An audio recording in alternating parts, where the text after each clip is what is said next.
Welcome to my YouTube channel maths galaxy hub. आज हम लोग NCERT क्लास 10th की मैथ पढ़ेंगे। क्लास 10th में application of trigonometric chapter number 9 पढ़ाया जा रहा है। पिछले वीडियो में मैंने इस चैप्टर के क्वेश्चन नंबर 1 से 9 तक बताए थे। आज उसी के आगे आप लोगों को पढ़ाना है। तो टाइम नंबर बात करते हुए क्वेश्चन नंबर 10 से हम स्टार्ट करते हैं। आज क्वेश्चन नंबर 10 से 16 तक आप लोगों को बताना है। तो क्वेश्चन नंबर 10 देखिए, two poles of equal heights are standing opposite each other on either side of the road which is 80 meter wide. From a point between them on the road, the angle of elevation of the tops of the poles are 60 degree and 30 degree respectively. Find the height of the poles and the distance of the point from the poles. दो poles हैं, एक road के दोनों side में दो poles हैं जिनकी height आपकी इक्वल है और उनकी जो डिस्टेंस है वो 80 मीटर है। उनमें कोई एक पॉइंट सेलेक्ट कर लिया। रोड में कोई भी किसी एक पॉइंट से पहले वाले पोल का जो एंगल ऑफ एलिवेशन है वो 60 डिग्री है और दूसरे वाले पोल का एंगल ऑफ एलिवेशन है वो 30 डिग्री है। तो हमने क्या किया, ये फिगर मेंटेन किया हुआ है। ये आपका H है, ये भी H है, ये 80 मीटर है और इसको यहाँ P पॉइंट हमने लेट किया है। P से पहले वाले पोल का जो एंगल ऑफ एलिवेशन 60 है, दूसरे वाले का 30 है। दूसरा वाला थोड़ा दूर से बनेगा क्योंकि 30 डिग्री है, इसकी बेंडिंग, इसका झुकाव ज़्यादा होगा और इसका झुकाव कम होगा। उसके बाद हमने जो P पॉइंट सेलेक्ट किया है, इस पॉइंट से दोनों के एंगल आपको मेजर्स करने हैं, इनके एंगल नापने हैं। यहाँ से हमने AP को X सेलेक्ट किया है तो ये पूरा 80 है, तो ये आपका आ जाएगा, जो BP है वो हो जाएगा 80 - X। तो हमने लेट किया हुआ है, let AP = X metre, BP = 80 - X metre. और उसके बाद हम ये वाला ट्रायंगल लेंगे, फिर ये वाला लेंगे। तो आपको लिखना है इन ट्रायंगल APC tan दिया जाएगा। tan थीटा होता है परपेंडिकुलर अपॉन बेस, इसको शॉर्ट में P/B से समझते हैं। थीटा का मतलब है यहाँ पर पहले वाले में 60 डिग्री, परपेंडिकुलर है H और बेस है X, H/X। इसकी वैल्यू हो जाएगी √3 = H/X। क्रॉस मल्टीप्लिकेशन कर देंगे तो H हो जाएगा √3x। ये पहला इक्वेशन हो जाएगा। उसके बाद दूसरा वाला ट्रायंगल लेंगे, इन ट्रायंगल PBD, इसमें भी वही tan लगेगा। फार्मूला मैंने लिखा हुआ है tan थीटा। थीटा का मतलब वहाँ पर 60 था, यहाँ हो जाएगा 30। tan 30 = परपेंडिकुलर H और बेस हो जाएगा 80 - X। tan 30 की वैल्यू 1/√3 = H/80 - X। तो ये आ जाएगा √3H, क्रॉस मल्टीप्लिकेशन कर देंगे 80 - X, इक्वेशन सेकेंड हो जाएगा। उसके बाद फर्स्ट और सेकेंड को सॉल्व करते हैं। तो जो H की वैल्यू है वो सेकेंड में सब्स्टिट्यूट करेंगे। तो आपको लिखना है substituting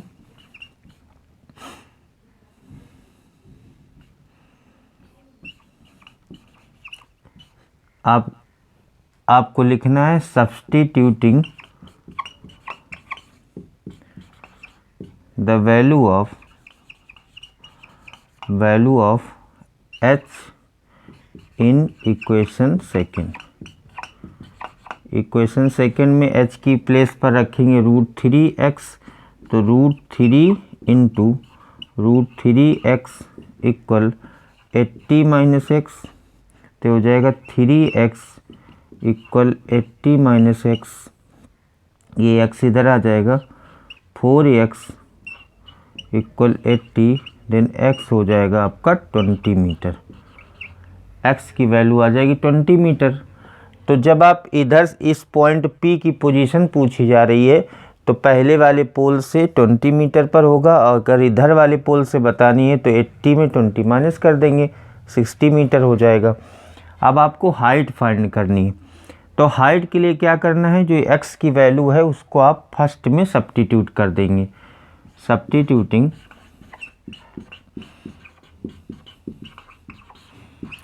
x equal 20 metre in equation first में x की वैल्यू रख देंगे यहाँ पे, तो h हो जाएगा √3x, x मीन 20 मीटर, तो इसकी वैल्यू होती 1.732 इंटू 20 मीटर, तो हो जाएगा 34.64 इतने मीटर आ जाएगा।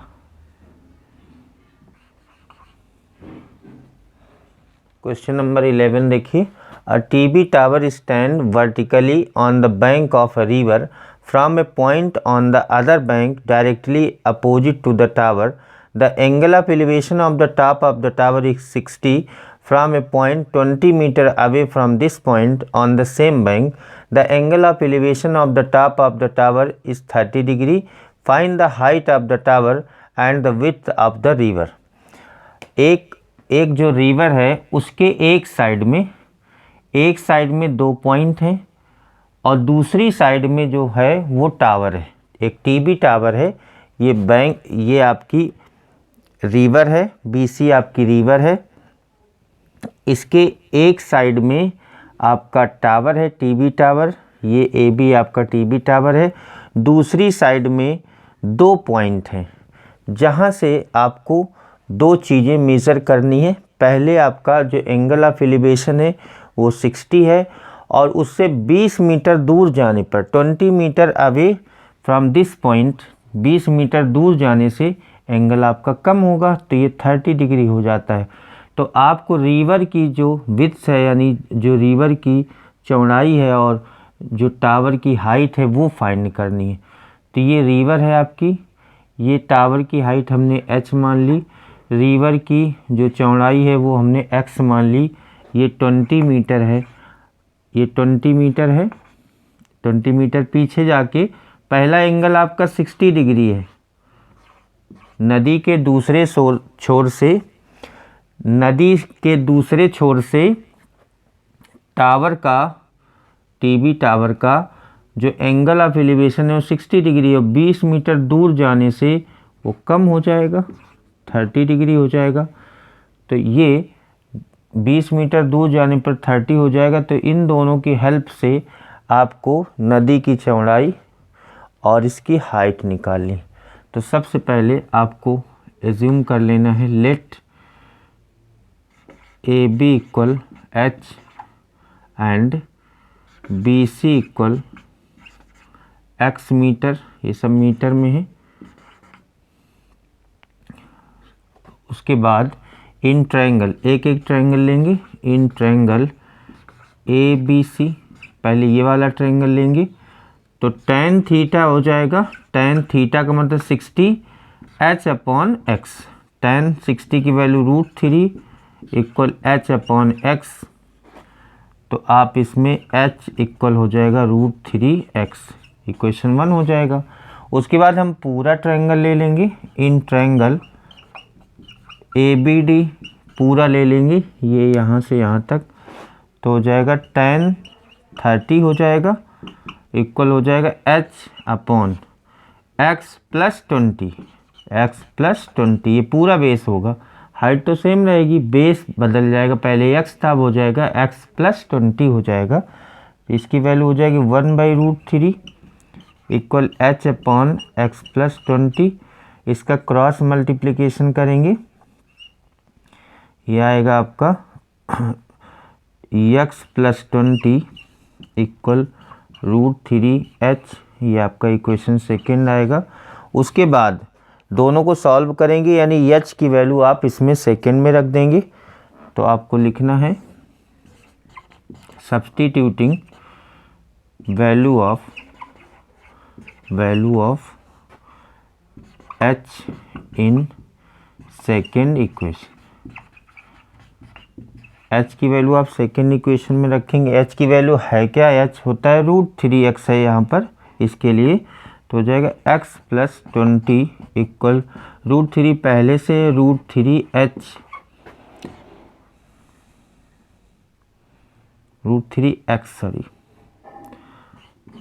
x की वैल्यू √3x, तो x प्लस 20 हो जाएगा 3x, ये x उधर जाके माइनस हो जाएगा तो 2x बचेगा, तो x की वैल्यू हो जाएगी 10, यानी x 10 मीटर।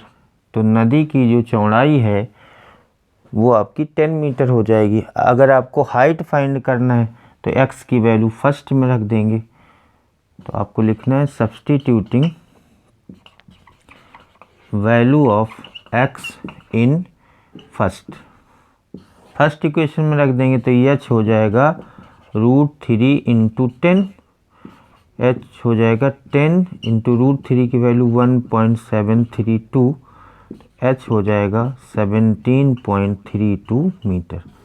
हमको हाइट फाइंड करनी थी टीबी टावर की और नदी की चौड़ाई निकालनी थी, दोनों चीज़ें आपकी आ गई, एक ये हाइट हो गई और ये आपकी नदी की चौड़ाई हो गई।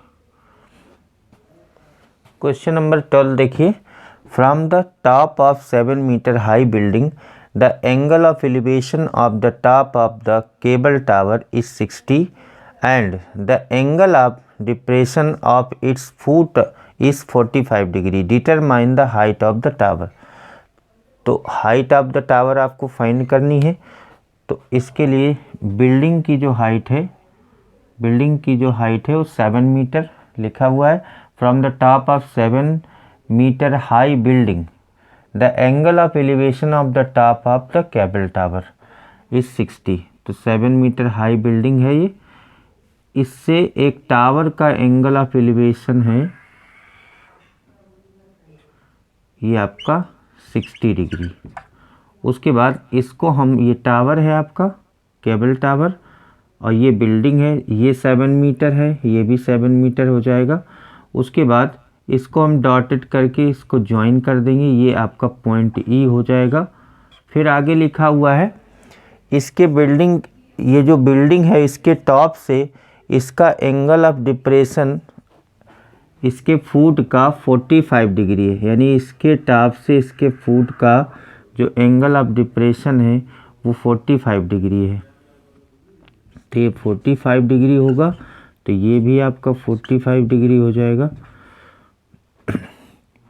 इसमें दो ट्रायंगल बनेंगे और आपको height of the tower find करनी।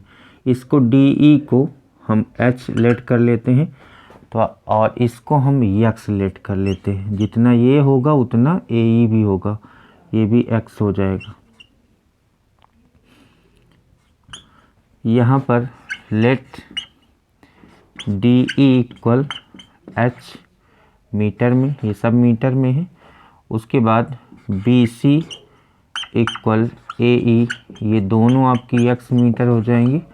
उसके बाद एक एक ट्रायंगल लेंगे। सबसे पहले हम in triangle ABC, in triangle ABC tan 45 degree equal H है। tan थीटा होता है perpendicular upon base, tan theta होता है परपेंडिकुलर अपॉन बेस, तो हो जाएगा tan 45 इक्वल 7 अपॉन ये x हो जाएगा। tan 45 की वैल्यू 1 इक्वल 7 अपॉन x, तो x हो जाएगा 7 मीटर। x आ गई आपकी 7 मीटर। उसके बाद हम ये वाला ट्रायंगल ले लेंगे। इन ट्रायंगल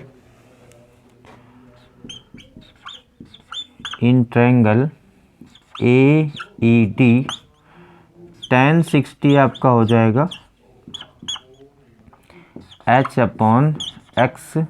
tan 60 की value √3 equal H upon x, तो H हो जाएगा √3 इंटू x।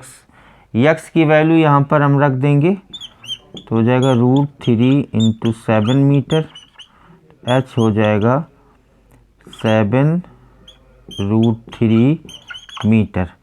उसके बाद हाइट ऑफ टावर आपका यहाँ से यहाँ तक पूरा है। टावर की जो हाइट है वो यहाँ से यहाँ तक है, यानी DC के बराबर है। तो आपको लिखना है हाइट ऑफ टावर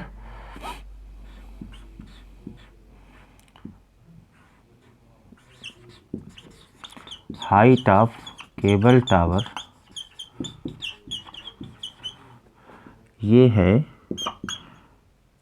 7 + h के इक्वल, 7 + h, और h हमने निकाली है 7√3 मीटर, तो 7 + 7√3 ये मीटर में आएगा, 7 आपका कॉमन हो जाएगा, 1 + √3 मीटर।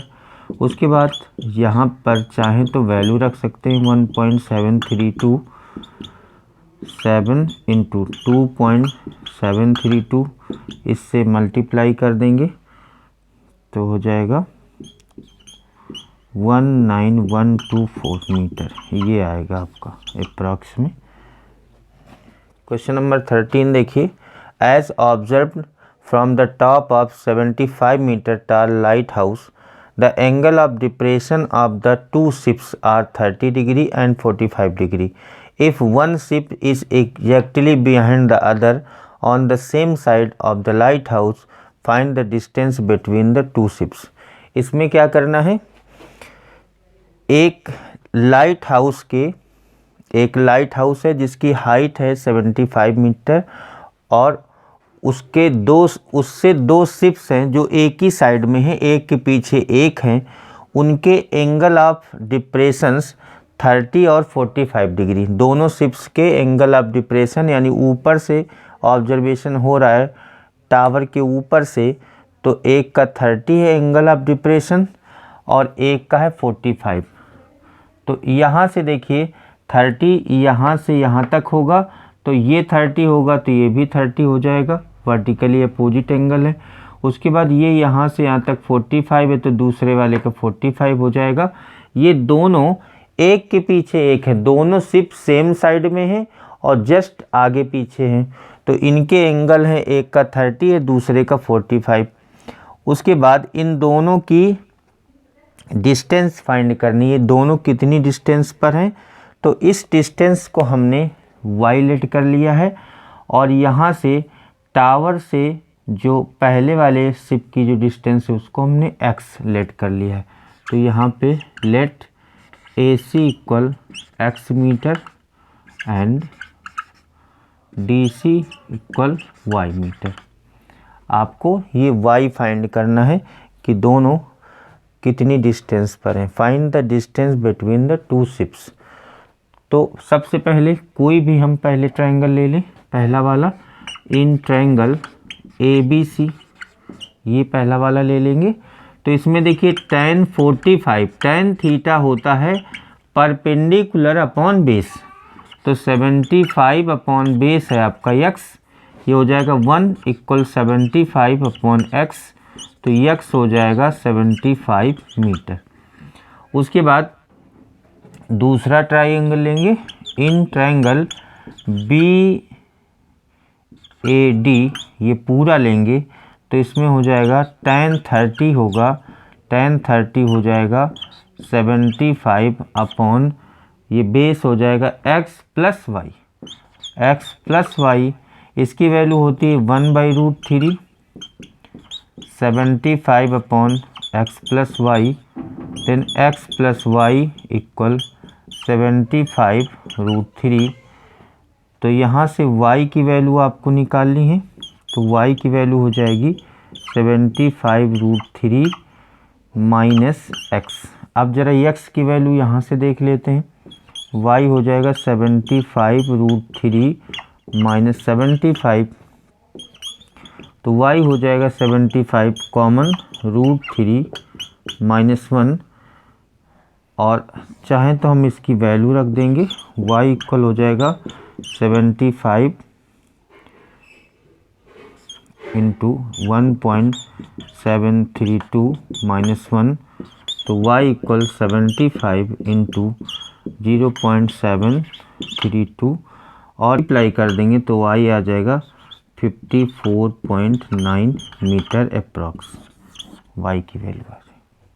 क्वेश्चन नंबर 14 देखिए, a 1.2 metre tall girl spots a balloon moving with the wind in a horizontal line at a height of 88.2 metre from the ground. The angle of elevation of the balloon from the eyes of the girl at any instant is 60 degree. After some time, the angle of elevation reduces to 30 degree. Find the distance traveled by the balloon during the interval. आपको क्या करना है, एक girl है जिसकी height है, एक लड़की है जिसकी हाइट है 1.2 मीटर, वो किसी समय उसका एंगल ऑफ एलिवेशन उसकी आइस का उस बैलून से, बैलून उड़ा रही है, उस बैलून से 60 डिग्री है, एंगल ऑफ एलिवेशन 60 डिग्री है, और उसकी बैलून की जो हाइट है वो ज़मीन से है 88.2 मीटर। आफ्टर सम टाइम, कुछ देर बाद क्या होना है कि ये बैलून का जो एंगल है वो 60 से कम हो के 30 डिग्री हो जाता है, यानी ये बैलून आपका दूर चला जाता है, पैरेलल उसी के दूर चला जाएगा। तो 30 डिग्री का मतलब है दूर जाएगा, तभी ये आपका बेंडिंग ज़्यादा होगी, ये स्लोप आपकी ज़्यादा होगी, ये 30 डिग्री बनाने के लिए दूर जाएगा, ये आपका बैलून यहाँ चला जाएगा, तो ये 30 हो जाता है। तब आपको ये फाइंड करना है कि इस डिस्टेंस में और इस डिस्टेंस में कितना डिफरेंस है, यानी वो अपनी पुरानी पोजीशन से नई पोजीशन में जाने में कितनी डिस्टेंस कवर करी, बैलून ने कितनी डिस्टेंस कवर करी, ये आपको फाइंड करना है। तो ये मैंने फिगर बनाया हुआ है, यहाँ से देखिए 60 डिग्री है पहले पी की पोजीशन, उसके बाद ये बैलून उड़ के यहाँ क्यू पर पहुँच गया तो 30 डिग्री हो गई। ये पूरी ज़मीन से ऊंचाई है 88.2 मीटर, दोनों की बैलून की पोजीशन सेम रहेगी, हाइट सेम रहेगी, यहाँ पर भी। उसके बाद ये 1.2 मीटर टाल गर्ल है, तो इस हाइट को, ये हाइट जो आपकी होगी डी क्यू, वो 1.2 मीटर इसमें माइनस कर देंगे, क्योंकि पूरी ज़मीन से हाइट है तो 87 हो जाएगा, ये भी आपका पीई भी 87 मीटर हो जाएगा। तो हम एक एक ट्रायंगल लेंगे, पहले ये ट्रायंगल लेंगे, in triangle PCE tan 60 perpendicular 87 upon base आपको निकालना है, CE ये आपको निकालना है। तो tan 60 होगा √3 इक्वल 87 अपॉन CE, तो CE हो जाएगा 87 अपॉन √3, तो CE हो जाएगा आपका, इसको लिख सकते हैं 29 इंटू 3 अपॉन √3, तो CE हो जाएगा 29, और ये √3 टाइम कैंसिल हो जाएगा, इतने मीटर हो जाएगा, CE की वैल्यू आ गई। उसके बाद हम CD निकाल लेते हैं, पूरा ये वाला एंगल 30 डिग्री लेके, तो आपको लेना है इन ट्रायंगल, ये वाला ट्रायंगल लेना है CQD में, इन CDQ, इन ट्रायंगल CDQ। यहाँ पर भी tan 30 लिया जाएगा और हाइट आपकी हो जाएगी, हाइट 87 ही रहेगी, अपॉन ये CD, ये बेस आपका CD हो जाएगा, तो ये 1/√3 इक्वल 87 अपॉन CD, तो CD हो जाएगा 87√3 मीटर। तो देखिए यहाँ से यहाँ तक CD की लेंथ आ गई, और ये CE जो पहले की पोजीशन थी बैलून की वो आ गई। अब कितना बैलून ने ट्रैवल किया है वो आपको फाइंड करना है। तो हम अगर CD में CE माइनस कर दें तो ये आपका PQ आ जाएगी, PQ बोले या CD बोले, ये आपकी डिस्टेंस आ जाएगी। तो द डिस्टेंस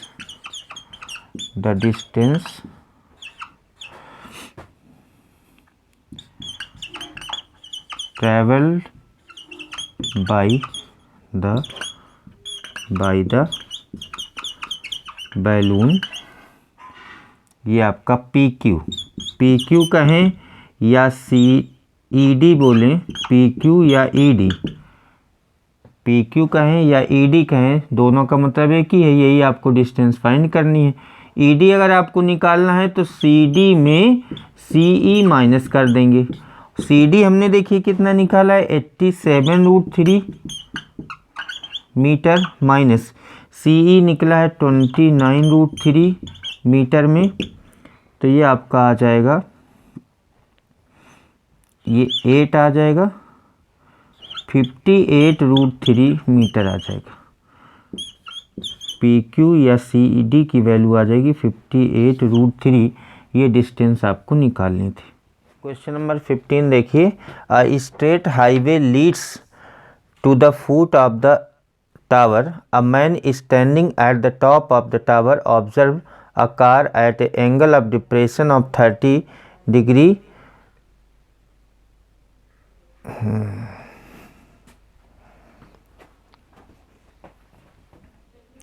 क्वेश्चन नंबर 15 देखिए, a straight highway leads to the foot of a tower, a man standing at the top of the tower observe a car at the angle of depression of 30 degree which is approaching the foot of the tower with the uniform speed.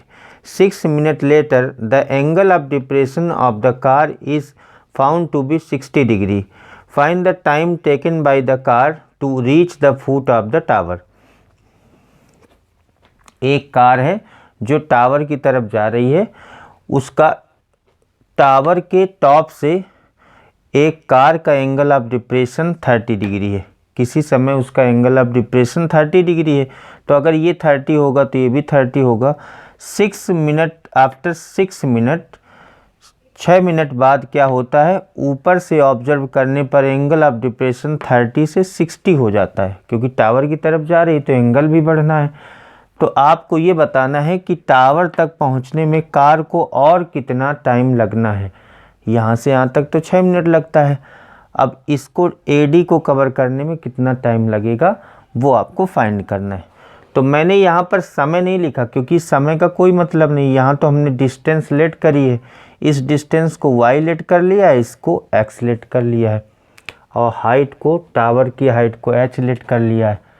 अब एक एक हम triangle लेंगे। In triangle ABD tan 60, ये हो जाएगा h/x tan 60 की value, ये हो जाएगा h/x tan 60 की वैल्यू √3 h/x, तो x बराबर आ जाएगा आपका h/√3। ये x इक्वल हो जाएगा h/√3, ये पहला इक्वेशन हो जाएगा।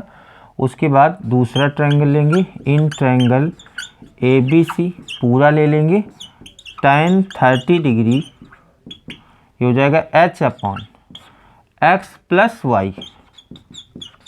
tan 30 की value 1/√3 equal h/x plus y, x plus y equal √3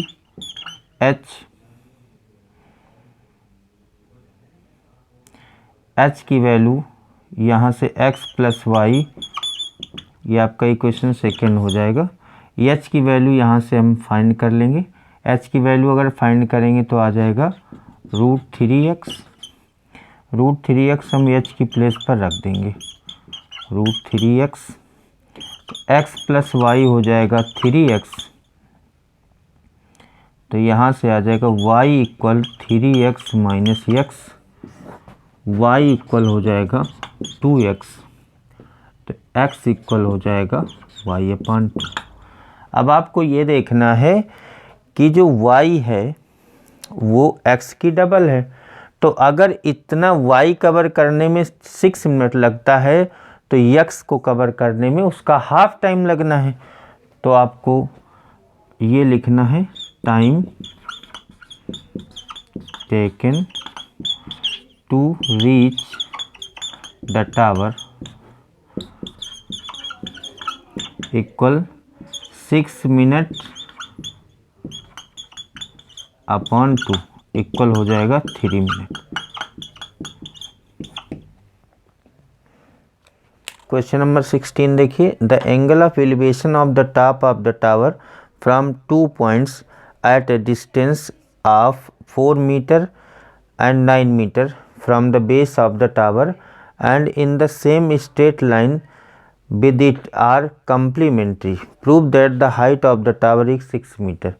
एक टावर है, उससे 2 पॉइंट्स हैं, उनकी जो डिस्टेंस है वो 4 मीटर और 9 मीटर है, और उनके जो एंगल हैं वो कॉम्प्लीमेंट्री एंगल हैं। अगर एक एंगल आपका 90 माइनस थीटा है तो दूसरा थीटा है, यानी दोनों का सम 90 डिग्री है। एंगल की वैल्यू नहीं दी गई है, पहला वाला एंगल 90 माइनस थीटा, दूसरा वाला एंगल थीटा। तो सबसे पहले इन ट्रायंगल BCD, पहले ये ट्रायंगल लेंगे BCD, तो हो जाएगा tan 90 माइनस थीटा, ये हो जाएगा h अपॉन x का मतलब 4, तो tan 90 माइनस थीटा होता है cot theta equal h upon 4। cot से हम tan बनाएंगे तो tan थीटा हो जाएगा, इसका रेसिप्रोकल होता है 4 अपॉन h, ये पहला इक्वेशन हो जाएगा। फिर दूसरा ट्रायंगल लेंगे इन ट्रायंगल ABC, तो ये हो जाएगा tan theta equal h upon ये पूरा बेस है आपका 9, ये आपका दूसरा इक्वेशन हो जाएगा। देखिए ये भी tan थीटा, ये भी tan थीटा, दोनों को आप इक्वल कर देंगे तो आपको लिखना है from first and second equation 4 upon h equal h upon 9, h square equal 4 into 9, h square 36, तो h हो जाएगा 9 मीटर। यही आपको फाइंड करना था, 6 मीटर। h आपका हो जाएगा 6 मीटर, यही आपको प्रूफ करना था। आज इस एक्सरसाइज के मैंने सभी क्वेश्चन आप लोगों को बता दिए हैं। आज की क्लास यहीं पर समाप्त होती है। Thank you.